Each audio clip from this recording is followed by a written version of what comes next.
Yo, c'est Manga Croustillant et aujourd'hui on se retrouve pour une nouvelle vidéo où je vais vous parler d'un autre manga que j'ai lu récemment, même que j'ai relu. Il s'agit d'Insomniac de Makoto Ejiro, je me rappelle plus du nom. Makoto Ejiro qui est sorti chez Soleil Manga et terminé, alors sorti mais quand je crois cette année ou fin d'année dernière, en 14 tomes que vous voyez jusqu'ici. Il y a aussi un petit coffret qui était sorti avec les 3 premiers tomes, plutôt sympathique avec de belles illustrations et qui vous permet en plus de revoir un peu les deux personnages principaux de la série qui m'a permis de découvrir la série, parce que j'avoue, pour la petite histoire, c'est une série que j'avais déjà vu passer depuis un moment, notamment un peu avec ses couvertures, que je vais essayer de vous passer notamment les premières. Ils sont très sympathiques, il y a un petit aspect déjà aquarelle et même un peu sur le dessin des personnages, il y a une bonne emphase qui est mise un peu dessus, et on va pas se le cacher en librairie, c'est des couvertures qui attirent un peu l'œil quand tu regardes plus intensément. Il y a un côté un peu coloré, un côté plus sympathique un peu sur les dessins des personnages, qui donnait envie de le voir, mais pareil, ça faisait partie des séries, je crois qu'au Japon, on avait déjà une dizaine de tomes au moment où j'avais commencé un peu plus à m'y intéresser. Et je me suis dit, est-ce que vraiment ça vaut le coup de commencer une série comme ça? Et je crois que même les tomes étaient plutôt chers, donc j'avais pris un petit moment à le commencer.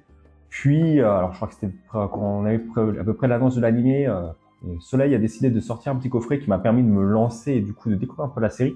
J'avais de bonnes attentes, parce que comme dit, notamment le dessin, sur les couvertures, même le dessin un peu à l'intérieur, est plutôt sympathique. Il y a, alors c'est pas forcément non plus les meilleurs dessins du monde, j'essaie de montrer une page un peu sympa, mais il y a un peu ce côté rondouillard et enfantin, rondouillard, rondouillé, enfantin et mignon, on va dire un peu sur les dessins des personnages, qui est pas forcément trop caricaturaux, c'est pas des personnages qui sortent, enfin, qui sont les plus beaux non plus, c'est pas des personnages avec des designs ou des personnages masculins ou féminins qui sont les plus beaux, mais il y a un petit côté un peu authentique, accrocheur aussi, style quasiment un peu dessin d'enfant.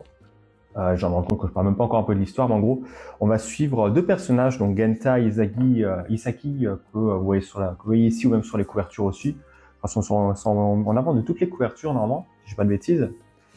Qui, en gros, Genta, c'est quelqu'un qui a du mal, qui est au lycée, mais qui a du mal un peu à dormir la nuit, donc il essaie de rattraper un peu ses horaires, son sommeil durant les lycéens, durant les cours. Ça peut pas forcément très bien se passer, parce que du coup, il n'arrive pas forcément trop à suivre en cours. Il va à un moment se rendre compte qu'en fait, ils ont un observatoire dans son lycée qui est pas forcément utilisé. Le club qui avait cet observatoire a fermé, a arrêté son activité il y a déjà quelques années, donc il va se dire tiens, ça a l'air d'être un bon lieu pour se planquer, aller dormir. Donc c'est ce qu'il va faire au début de la série. Il va aller là-bas, il va rester à bien dormir. Il va se rendre compte justement qu'il y a, après avoir bien dormi, qu'il y a une autre de ses camarades, donc Isagi, qui pareil, un peu la même idée que lui, se cache un petit peu ici, donc ils vont essayer de créer une sorte de petit club et se retrouver, parce que les camarades se connaissent pas plus que ça, ils se sont déjà vus un peu, mais ils se connaissent pas plus que ça non plus. Donc ils vont se retrouver de temps en temps pour essayer de dormir et de se reposer un peu dans ce lieu qui sera un peu leur lieu secret ou leur jardin secret, un peu bien à eux. Bon, assez rapidement, en vrai, ils vont quand même se faire trouver par les professeurs de l'école qui vont se dire bon, vous n'allez pas forcément être là, le lieu est censé être fermé, mais ils vont quand même réussir à avoir un compromis, ils vont se dire ok, c'est un peu con que l'observatoire sert forcément à rien, surtout qu'il y a du bon matériel et tout ça, donc on va leur proposer de rouvrir le club d'astronomie du lycée.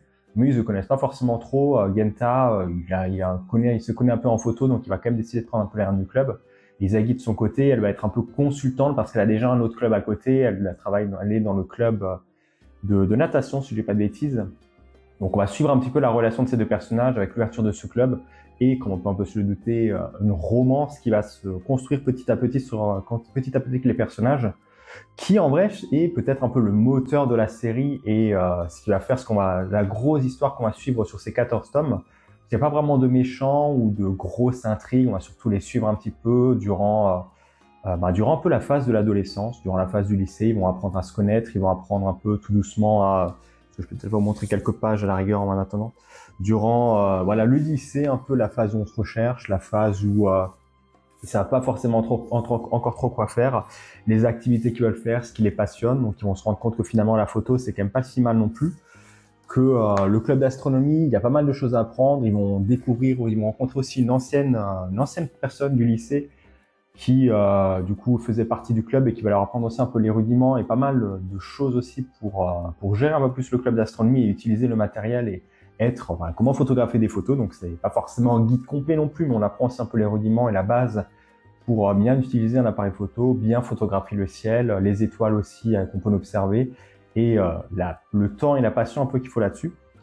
Petit à petit, comme j'ai dit, la relation entre les personnages va se construire et on va les voir de temps en temps, se balader durant la nuit, passer du temps ensemble, essayer de photographier ce qui passe, vraiment essayer d'approfondir leur relation avec le temps, parce que clairement, c'est ce que je vous dis, ça se passe pas forcément que sur les 14 tomes, ça avance quand même un peu plus rapidement sur la fin, mais vraiment on prend son temps, on est vraiment un peu sur ces phases où on voit, alors, c'est pas forcément, on sait dès le début de toute façon qu'on se doute qu'ils vont un peu finir ensemble, mais c'est pas genre le coup de foudre direct dès la première rencontre, ça va vraiment se construire au fil du temps, au fil des relations et des moments qu'ils vont passer ensemble, et c'est peut-être vraiment l'un des points forts, mais aussi l'un des points faibles, je vais en revenir sur la série selon moi.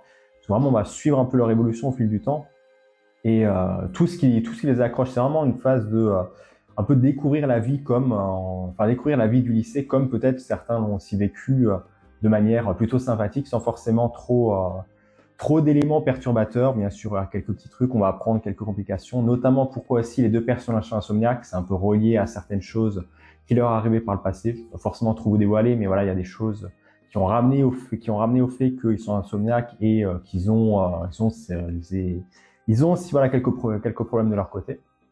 Mais ouais, vraiment, on va suivre un peu leur relation, leur parcours. Une page aussi du tome 6 que j'ai plutôt bien apprécié, parce qu'on va faire des fois un peu des sorties, que ce soit tous les deux ou avec encore d'autres camarades de classe. Et il y a une page que j'ai bien appréciée où vraiment Genta a commencé vraiment à plus se dévoiler à Izagi et avec Isaki.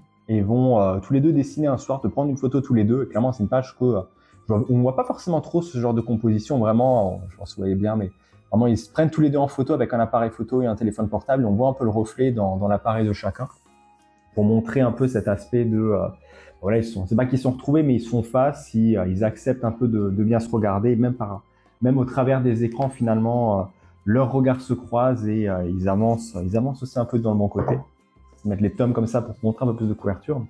Et c'est clairement ce qui m'a, on va pas dire charmé, mais ce qui te fait accrocher un peu sur la série. Mais comme je disais, j'avais déjà essayé de la lire une première fois et j'en avais parlé, c'était pas forcément la série que j'avais plus appréciée, notamment avec son côté épisodique et le fait que chaque tome se suit, il y a quand même une histoire un peu qui suit et le rythme peut être assez lent par moment.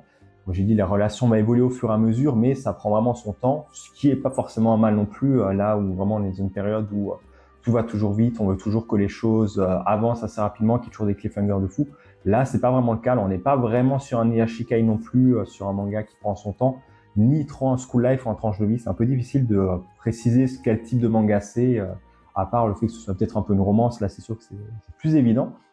Mais ouais, on est un peu entre un mix entre une relation school life, tranche de vie, et en même temps mêlé à un Iashikai où vraiment on est sur quelque chose, pas dire de très reposant, mais on va suivre un peu leur évolution sans forcément trop d'éléments perturbateurs qui vont faire avancer le récit. Et clairement, c'est un peu comme je dis, le défaut qui m'a fait qui a arrêté la série, mais questionner pas mal sur la série, sur le fait que j'allais peut-être vendre la série une fois qu'elle était terminée.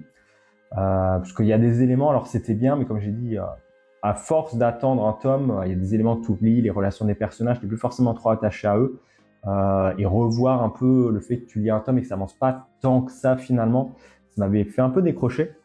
Notamment, alors je crois que c'était sur le tome 13 ou sur la fin, ouais, je sais plus exactement, c'est pas forcément trop, bon, c'est pas trop en spoil non plus, mais à un moment il y aura, les personnages vont aller faire un peu le tour des écoles un peu pour leurs études supérieures, ils vont partir avec des camarades, et justement il y a un de leurs camarades qui est amoureux d'une autre fille qui va essayer de lui dévoiler ses sentiments. Et cette fille, malheureusement, on avait déjà un crush sur quelqu'un, donc va refuser un peu ses avances. En citant le nom d'un personnage, je vous avoue que moi, la première fois que j'avais lu, ça me revenait plus forcément en tête. Et là, j'avais relu la série à l'occasion pour me redonner un avis sur tout ça. Et effectivement, c'était quelque chose qui était apparu, je crois, dans les premiers tomes assez rapidement. On comprenait un peu plus la relation de ce personnage et les sentiments qu'elle avait pour quelqu'un d'autre. C'est quand même quelque chose, voilà, fallait s'en souvenir. Finalement, en relisant la série, j'ai un peu plus accroché. Il y a des éléments voilà, qui sont revenus, le fait de tout enchaîner, de voir un peu leur évolution petit à petit, en me rappelant un peu des éléments et le parcours qu'ils ont dû subir pour en arriver là. C'était plus gratifiant, je trouve, que la première fois. Idem avec les petits clins d'œil qu'on a par moment. Il y a une histoire, à un moment, on nous parle d'un pont, le fait que assez rapidement dans la série aussi, voilà, si vous traversez, je crois, 7 ponts avec votre amoureux sans dire un mot, ça veut dire quoi là, plus tard, vous vous marierez ensemble, vous passerez l'éternité ensemble. Et plusieurs fois dans le récit, on fait référence à ce pont, à cette croyance aussi de passer sur le pont avec la personne qu'on aime sans dire un mot. Et c'est pas dire le fil rouge non plus, ça arrive je crois 2-3 fois dans la série, mais clairement c'est un élément qui fait référence et qui revient plusieurs fois et qui permet d'être un petit point d'accroche aussi dans le récit et rapporter un peu plus de profondeur en tout ça au personnage et de se dire ok vraiment, je me rappelle tout au début lorsqu'ils ont essayé de le faire ou lorsqu'ils en ont parlé, finalement ça arrive à tel moment du récit pour arriver à cette finalité, c'est quelque chose que j'ai plus apprécié. Donc finalement, qu'est-ce que j'en pense d'Insomniac? C'est très sympathique en vrai. Je sais qu'il y a un anime qui est sorti qui doit couvrir, je crois, peut-être pas les 6 premiers tomes, mais au moins les premiers tomes. Il y a 12 épisodes ou 13, si je dis pas de bêtises, qui étaient sortis sur Disney+. J'ai plus apprécié ma deuxième lecture, notamment aussi avec le style graphique, où à force tu t'habitues un peu plus, même si c'est pas le mieux dessiné, il y a quand même des efforts qui sont faits, notamment aussi, alors je crois que l'autrice avait fait une série aussi, La fille du temple au chat, parce que j'ai pas une page un peu, donc il y a pas mal de chats, voilà, là j'ai une page avec un chat. Pas mal de chats aussi qui sont mis en avant, qui n'ont pas forcément trop une importance non plus dans le récit, mais qui sont plutôt bien dessinés et rapportent aussi un peu ce côté fantastique et fantaisiste, ce petit côté beau dessin un peu qu'on peut retrouver dans plusieurs séries.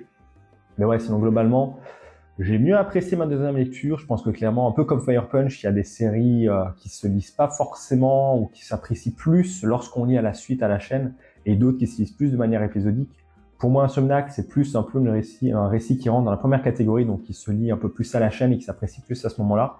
Après, si vous lisez, je pense que lire quelques tomes de temps en temps, ça peut être bien, mais peut-être pas forcément laisser trop de pauses pour quand même se rappeler des événements, suivre la trame aussi principale, qui prend son temps et s'attacher un peu plus au personnage que de laisser du temps passer et la mémoire aussi fréter sur certains éléments du récit. Donc voilà, Insomniac, un peu de Makoto Ichiro. Je vous le recommande, fini en 14 tomes chez Soleil Manga.